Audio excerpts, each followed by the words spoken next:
Every reasonable effort has been made to ensure that the content in this video is safe. But as I cannot be in the room with you, the responsibility for participating in any exercise or individual activity rests with you. If you normally modify movements due to injury, pregnancy, physical conditions, please make sure you keep doing so and use pillows, blankets or other objects as props to support your practice. If at any time during this video you feel any unusual pain or discomfort, you should stop exercising immediately. Hello and welcome to this video in the Introduction to Pilates series. In Pilates we train the core strength. First of all, we need to understand what the core strength is. The core muscles are essentially the muscles that directly support the spine, and that involves abdominal muscles and also back muscles.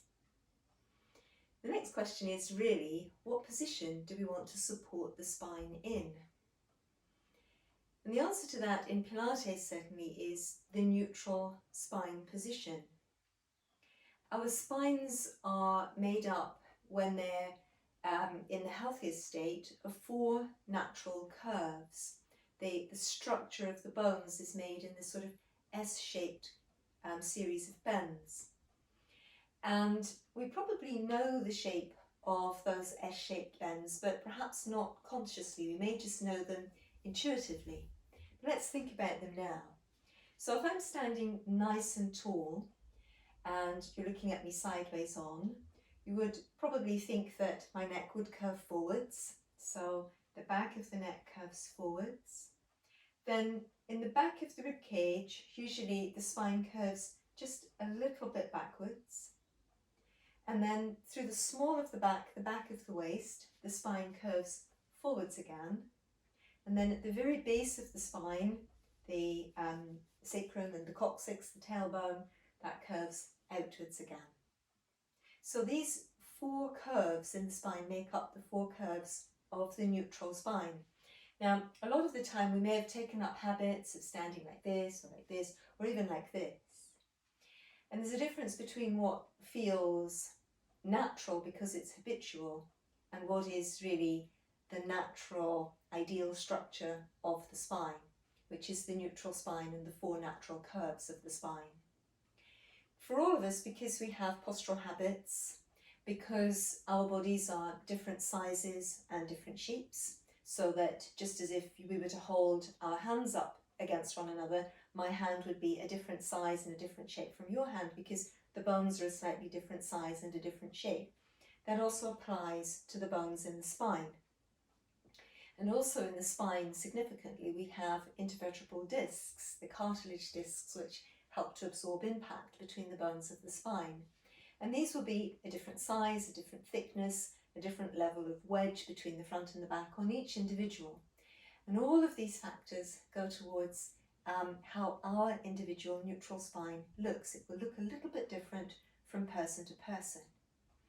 All the same, it's possible to come up with a textbook picture of a neutral human spine, and it's possible to come up with model skeletons which also show a neutral human spine.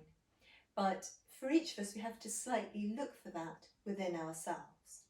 So now my upper back has been a little bit damaged through the back of the rib cage, which means that the small of my back curve is a little bit more pronouncedly forward than would be a perfect neutral spine. But I have to work for my own personal best when it comes to neutral spine. And that's been a process that has gone on through a number of years as I've got used to aligning myself and got used to engaging my core strength more effectively to bring my spine into alignment. And that's probably likely to be the same for most people.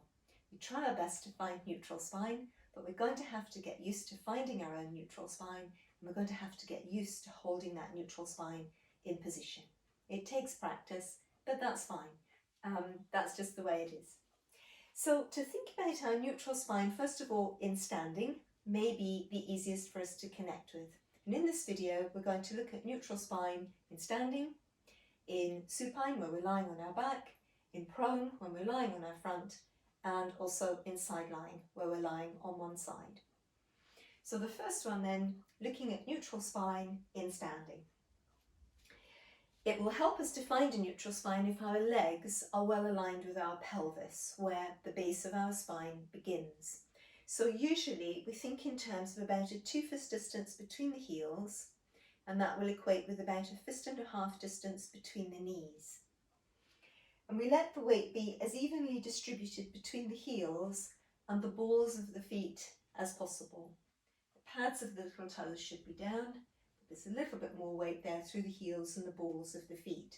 So we're between the front and the back of the foot. We spend a moment as well, if we can, to get the weight even between the right foot and the left foot. And sometimes we just need to release a little bit of tension from the space and the shape inside our feet, so our feet can relax and we can get the heels and the balls of the feet more evenly distributed in contact with the floor. So now once we've got the legs organised, we need to think a little bit about the position on the pelvis in order to get the base of the spine in the right position. And this is because the bottom of our spine is actually wedged into the pelvis, and it's really impossible for the spine and the pelvis to move separately. So if we think in terms of where the pelvis is situated, that will be helping us to know where the base of the spine needs to be situated as well.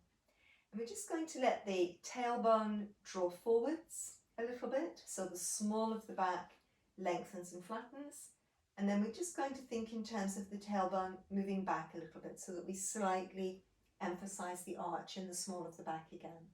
So just gently, if you can, moving your pelvis using your abdominal muscles, lower abdomen and waist, and then you let the abdominal muscles at the front release a little bit and the tailbone moves back. We're going to gradually try to adjust this movement so that we'll come to a stopping point with the tailbone directed as if to between the heels. If you were to imagine a little spotlight shining on the base of the tailbone, you're aiming and directing that spotlight to between your heels. And as you're able to get the tailbone to really direct the little spotlight to between the heels, the crests of your hip bones will be straight forwards. And again, you could imagine them like headlights shining on your path directly in front. Now, once you've got the tailbone in position like this, the idea is to let the rest of your spine lengthen upwards towards the crown of the head.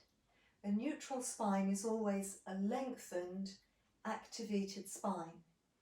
It's the sort of spine that we can run and jump with comfortably without our back taking undue impact. So the lengthened, stretched spine will be the neutral alignment as we are able to get back of hips, back of shoulders, back of head level. And this should give us then that little curve back at the base of the spine, forwards in the back of the waist, back again in the back of the rib cage, forwards at the back of the neck. Fist distance between the chin and the chest also helps us to find the alignment through the neck. Now, if you've done the breathing video, the lateral breath and midsection core strength video, you may be able here to a little bit begin to reproduce the idea of breathing into the floating ribs at the sides and breathing back. And if you put the hands onto the sides of the ribs, as you breathe in, the ribs move out and up at the sides and also back. And then as you breathe out, the ribs sink downwards towards the centre of the body again and the waist cinches in. And this is where we can imagine that we've got a very tight belt tied around our waist. You might be able to feel the waist muscles naturally engaging in towards the spine on the exhalations. And if you imagine a really tight belt, an elasticated belt around your waist, and it's squeezing your waist in really, really tightly, squeezing your waist in. And then if you were to imagine that although the belt's very tight around your waist, that you're going to draw your waist away from the belt at the back and the sides and the front, so that it's as if you could run your fingers between the belt and your waist, even though it's very tight. Now, once you've got the waist strength really strong like this, it will mean that as you extend the legs, if you keep squeezing your waist in, keeping an idea of back of hips, back of shoulders, back of head staying level, you can extend your legs and you'll be in neutral spine. So back of hips, back of shoulders, back of head level, fist distance, like that. If you check in with your feet, it's another good clue. Is the weight even between the heels and the balls of the feet? If the shoulders have dropped back, there'll be more weight in the heels, or if they've dropped forwards, or the same with the pelvis. But if you've really got your pelvis floating at the base of the spine, your ribs floating directly above your pelvis, and your head floating directly above your ribs, then you'll be in the neutral spine, and the weight should be even through the soles of the feet. Good. So that's our neutral spine in standing with a little bit of core strength engagement. And then let's bring ourselves down onto the mat to think about that same spinal position lying on the back. Now, usually when we're lying on our backs, we're not in neutral spine and we don't really need to be. But in the Pilates exercises where we're going to use our legs and arms as resistance for training the core strength muscles, if we're not in an aligned spine position that we know where we need to keep the spine, the weight of the arms and legs pulling around the spine could jar the spine.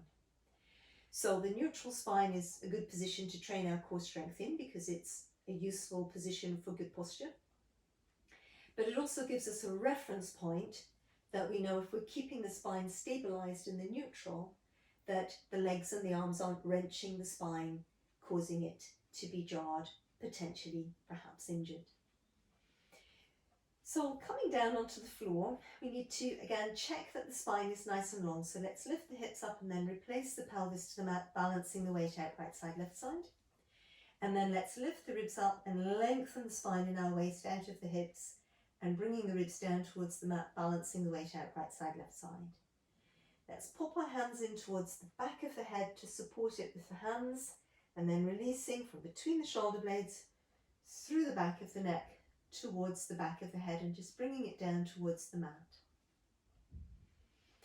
Let's again align the legs so that when the legs are aligned, the weight at the end of the pelvis is centered and it's easier for us to keep track of where our spine is positioned. So we're just once again going to find 2 fist distance between the feet, 1.5 fist distance between the knees. And this time we can't see our feet, so let's, to find the 2 fist distance, bring the insteps together so that they're touching.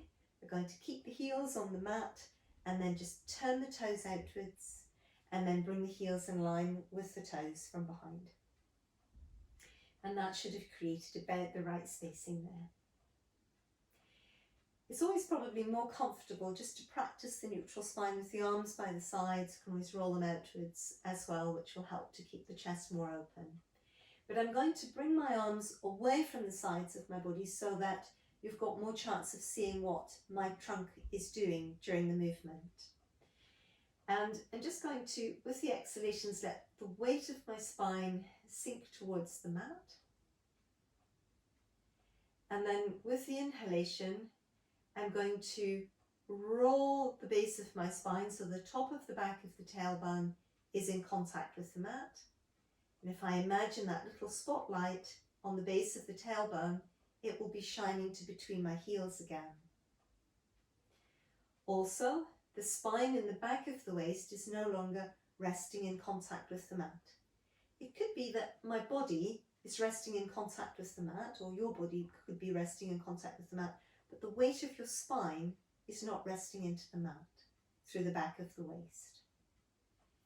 Then the spine through the back of the ribcage is in contact with the mat. Once again, the back of the neck is long and released, fist distance between the chin and the chest to help gauge that position.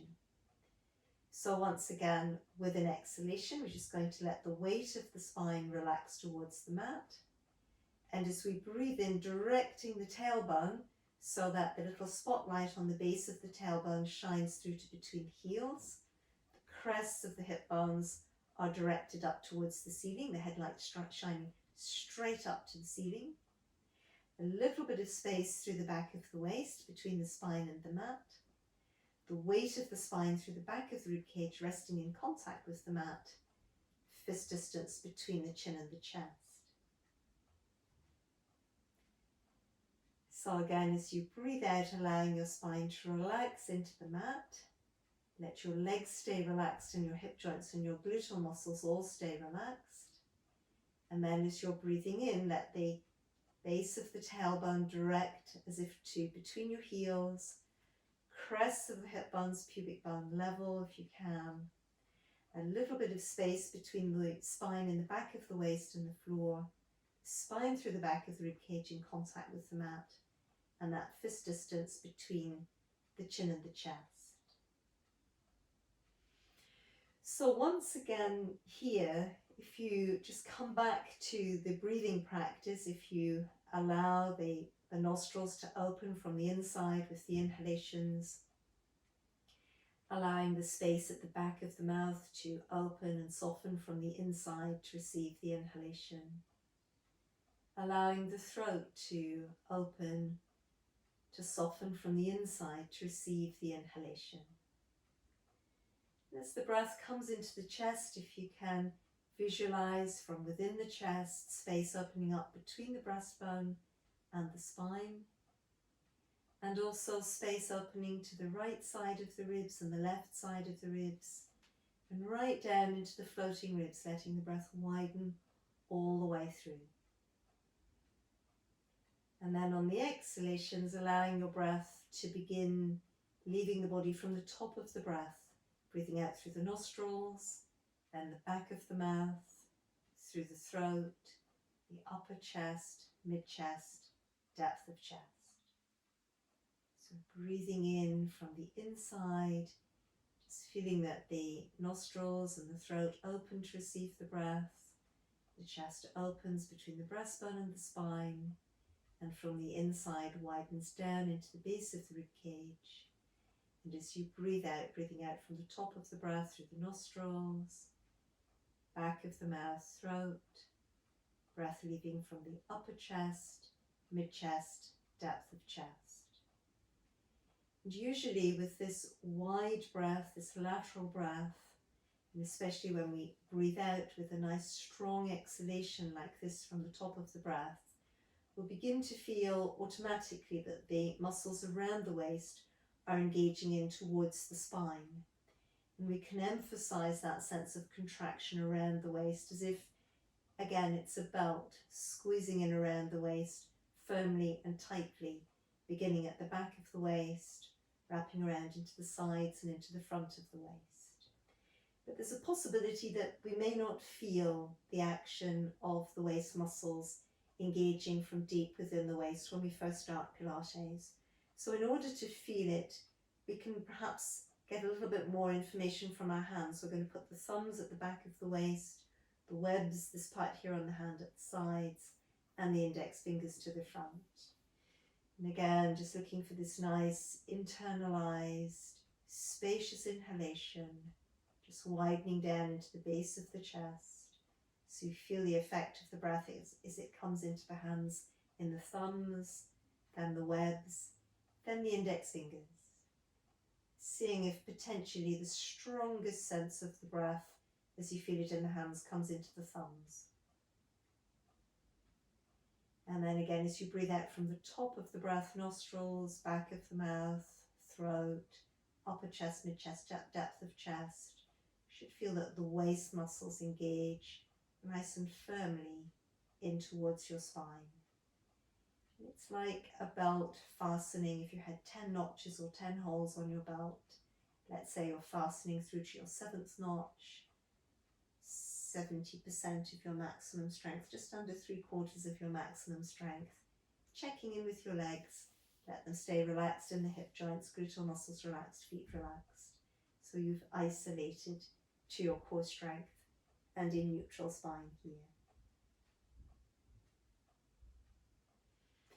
So let's relax from neutral spine, lying on the back and thinking about a little bit of neutral spine lying on the front of the body. So to do that, we can roll onto the side and then press up, or you can roll straight on over onto the abdomen, depending on how you're positioned. And going to come onto the front of the body. So creating neutral spine, coming onto the front of the body, is really usually a lot easier if you can feel your waist muscles engaging in towards your spine, as if your imaginary belt is fastened, before you bring the weight of your body onto the mat. So just try to reproduce that sense of the belt fastening to about that 7th notch, certainly around your waist, as you gradually let most of the weight of your body come down onto the mat. But if you're holding on to your strength around the midsection, your core strength here around the midsection, the weight of your spine won't be just letting go completely into the mat. And we still have to add in a bit more core strength. When we're lying in the prone, the way gravity works against the structure of the spine, this forward arch in the back of the waist, is that gravity can get an awful lot more exertion against the back of the spine here to push it down into the mat, arching the back. So that's what we're especially not looking for in Pilates. And also, when we're in this prone position, the other heaviness that we have to contend with is gravity on the internal organs. So because we're so open at the front of the abdomen in terms of our bone structure, the weight of the organs, unless our core is really lifting up and back firmly, is going to sink forward towards the mat. So again, it's a little bit tougher to lift the contents of the abdomen up and back towards our spine when we're in the prone position. Again, we just have to get used to this strength that we need here, but I think it's helpful to know why we need so much strength in the prone. It's not just quite as easy as lying on the back. So once again here, I need to think in terms of the strength at the front of my belt, the muscles gathering into the front, acting like a kind of girder beneath the spine. But it's a little bit counterintuitive, but a lot of the strength for supporting the spine here actually comes from the back of the waist. And this is because the structure of the spine, the vertebrae, move really far forwards in the midsection. In fact, your vertebrae come almost halfway forwards into the depth of your abdomen in your waist. And that's why, in fact, although you can feel the tip of the spine here, it's like the tip of the iceberg. Most of the spine is actually deep within the midsection. So as you wrap around from here, you're also helping to support large chunks of the spine from above. And then you need to get the sides of the waist to squeeze in quite firmly, so that once again, the tailbone, the base of the tailbone, directs through to between your heels. So it's as if the little spotlight again is shining to between your heels.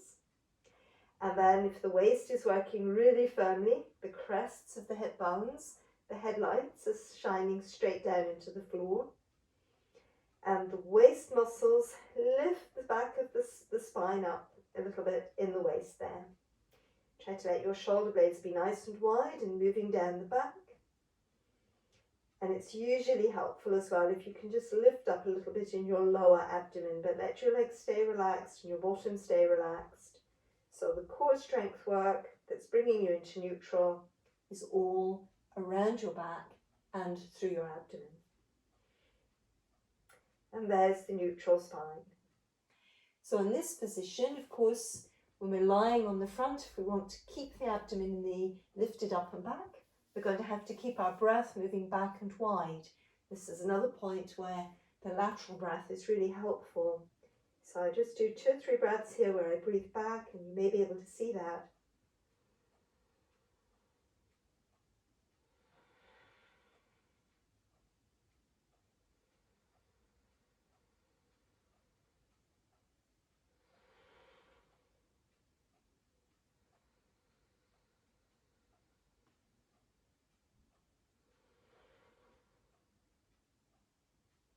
And then again, relaxing.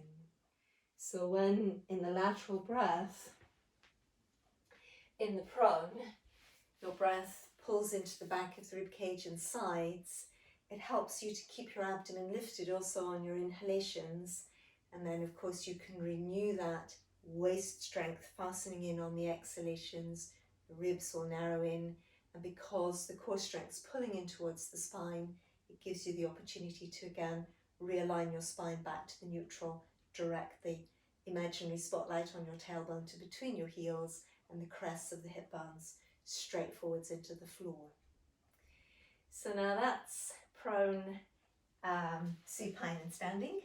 And then we said as well we'd have a look at lying on the side in neutral spine. Again, coming onto the side, I think it's really helpful if we can have our core strength already working before the weight of the spine comes onto the floor, because otherwise it feels very heavy to lift the weight of the spine if we've just sunk onto the mat and then have to lift away from the mat, engaging the core around the spine. So what I always do is, in the starting position, just feel the weight of my hips nice and solidly in contact with the floor. So pelvis quite heavy, can usually feel it grounded there on the mat. I think at this stage about getting my back of hips, back of shoulders, back of head level. And I also stretch and lengthen my spine. A lengthened spine will be easier to support than a squashed spine. So let your spine lengthen. Think again about your imaginary belt squeezing in, fastening from either side of the spine to support this midsection. And holding on to that strength, little by little, coming down onto the side. So from the tailbone towards the crown, support your spine all the way through and onto the side. So you keep your waist really lifted and engaged. Now when we get here on the side, we just need to double check back of hips, back of shoulders, back of head level. And what I often do is just imagine if I were lying against a wall, would my hips, would my shoulders and would my head be able to touch the wall? Now another important factor here is to keep one shoulder directly above the other and one hip directly above the other. When the pelvis swings this way or this way, the spine is actually twisting. And same with the shoulder. If the shoulder swings this way or this way, the spine is twisting. We work with twists in Pilates, but it's not part of the neutral spine position. So we're just going to focus on the neutral spine position here. So shoulder above shoulder, hip above hip. And if you can, your shoulder blades nice and wide in either side of the rib cage and drawing down your back. We let the legs stay nice and relaxed. And then to help us support the pelvis here, I'm going to hollow out in the lower abdomen. And what I like to do is imagine a smile from the pubic bone out to the crest of each hip bone. So I get a nice scoop and hollow into the wide part of the lower abdomen. Legs still stay relaxed, bottom still stays relaxed. Now in the waist, we already fastened a belt. It's quite often that the waist sinks down a bit like that. So that's again, that won't be neutral. So we need to keep both sides of the waist the same length when we're lying on the side to be a neutral spine. And what I often imagine here is 5 individual belts. So through the lumbar spine in the back of the waist, we've got 5 large chunky vertebrae. And what I often do is imagine a mini belt fastening around each vertebra in the waist, so that each vertebra is lifted and supported by the imaginary belt. And again, it is quite hard work here because of the way gravity rests on the side of the spine, potentially pushes the organs forwards and downwards. You've got to keep the organs lifted up and back into the abdomen, the ribs a little bit tapering in towards the spine.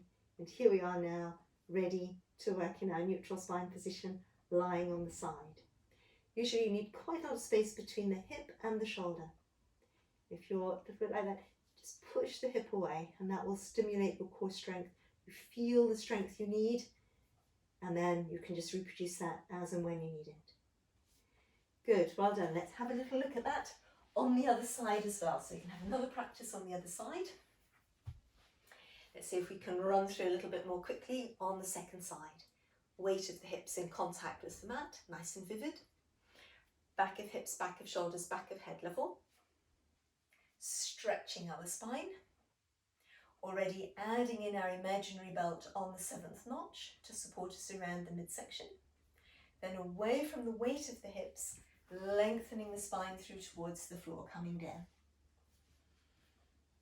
Checking out hip directly above hip, shoulder directly above shoulder. If I were lying against a wall, would I be able to feel back of hips, back of shoulders, back of head touching the wall, fist distance? Collarbones broadened open and shoulder blades moving down the back. Letting my legs stay relaxed in the hip joints and gluteal muscles staying relaxed. Then that little smile from the pubic bone out towards the crests of the hip bones on either side. Nice broad, wide scoop and hollow in the lower abdomen. And then around the waist, those 5 mini belts, additionally fastening around those 5 chunky vertebrae in the waist, one after the other. Keeping the ribs nice and tapering in towards the spine, legs relaxed, scoop and hollow in the lower abdomen. So again, both sides of the waist should be the same length, and sometimes it just helps to push that top hip away. You feel the core strength take up, and then you can hold on to it at that level. It's really, really deep. And then again, just relaxing there. So we've looked at the neutral spine in standing, in supine, in prone, and in side lying. And these are the 3 main positions. It might actually be 4 main positions in which we work the Pilates exercises.